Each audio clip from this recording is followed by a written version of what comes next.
Morning, guys. Sorry this is a little bit late going up. Had some internet issues with the storm and everything.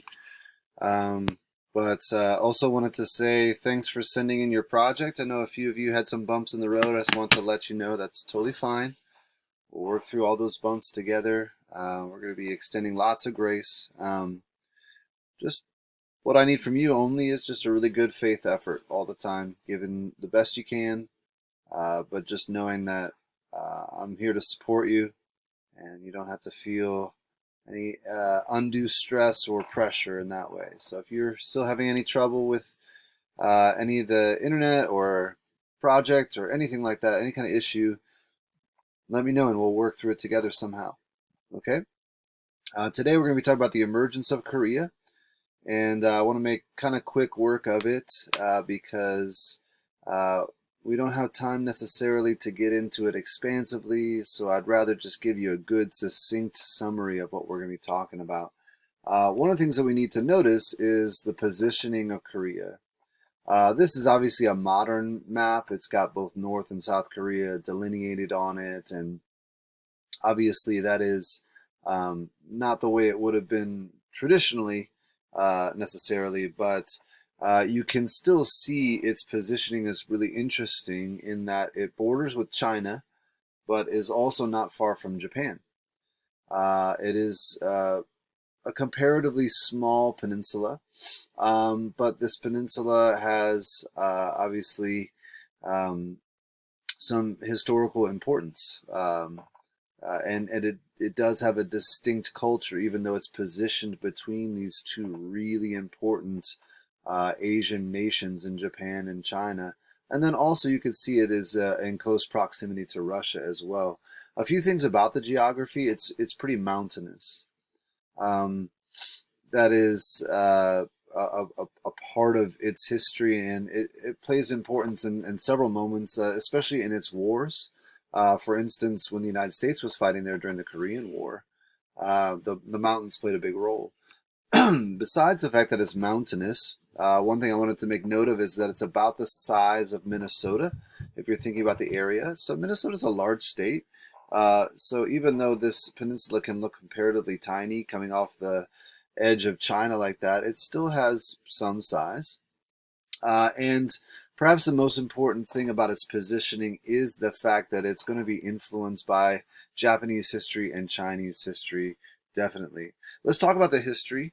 One of the things that is true about Korea is that it's been involved in sort of a tug of war over the years, although there's been long periods of time where the Koreans ruled themselves.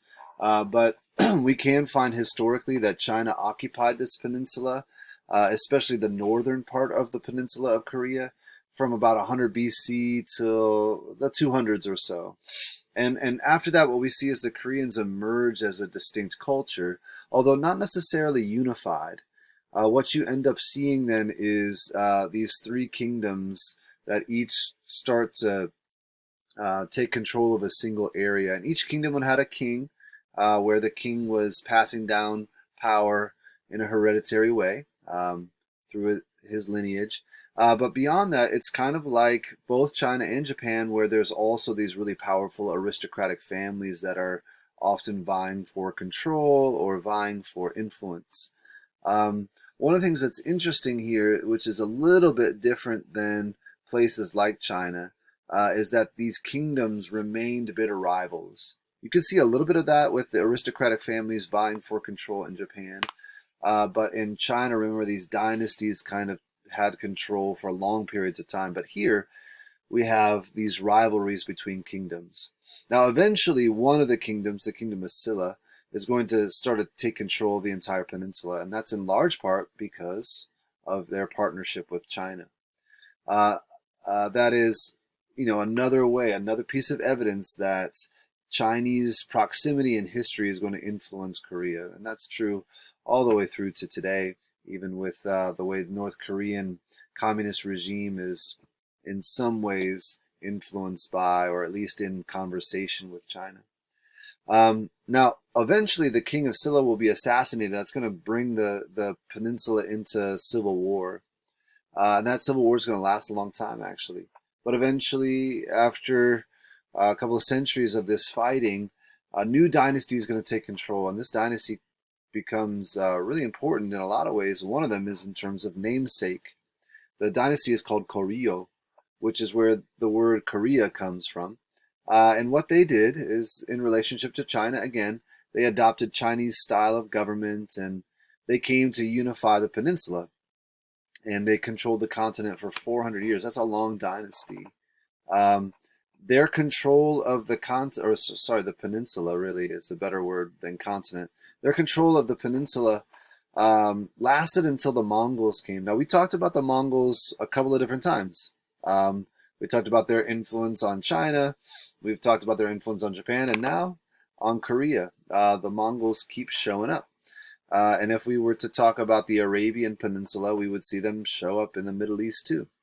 In this case, Kublai Khan is going to come in and invade Korea, and he's going to really kind of enslave the Korean people in support of his invasion efforts of Japan. You'll remember that they had this huge fleet and they wanted to invade Japan, but of course this huge storm rendered the fleet sort of ineffective.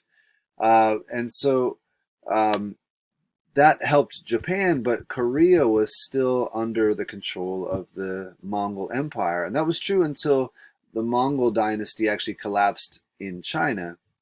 Once the Mongol dynasty collapsed in China, then the support for the Koryo dynasty also broke down, because what Koryo had done, what their dynasty had done, is really kind of give in to the Mongols, trying to maintain power by being accepting of the Mongol influence and their control. So once the Mongols broke down in China, then that meant the Koryo lost their support, and that means that their dynasty is going to break down. So a new Korean leader will come along, Yi Sung-gi, and he's going to establish a new dynasty called the Yi Dynasty. And they're going to rule Korea for over 500 years. So you can see there are these long periods of time where the Koreans rule themselves, despite the major influences of Japan and China. One more small way to talk about the influence of Japan and China is culturally. Korea is traditionally, we would say traditionally, a Buddhist nation. They had received Buddhism in the 500s when the Silla kings started to accept Buddhism. And they built a lot of really famous Buddhist temples, including a very famous one, a 9-story wooden pagoda that was probably the tallest one in East Asia. So the Buddhist thinking really took root. And that's another influence from China, actually, as well as Confucianism.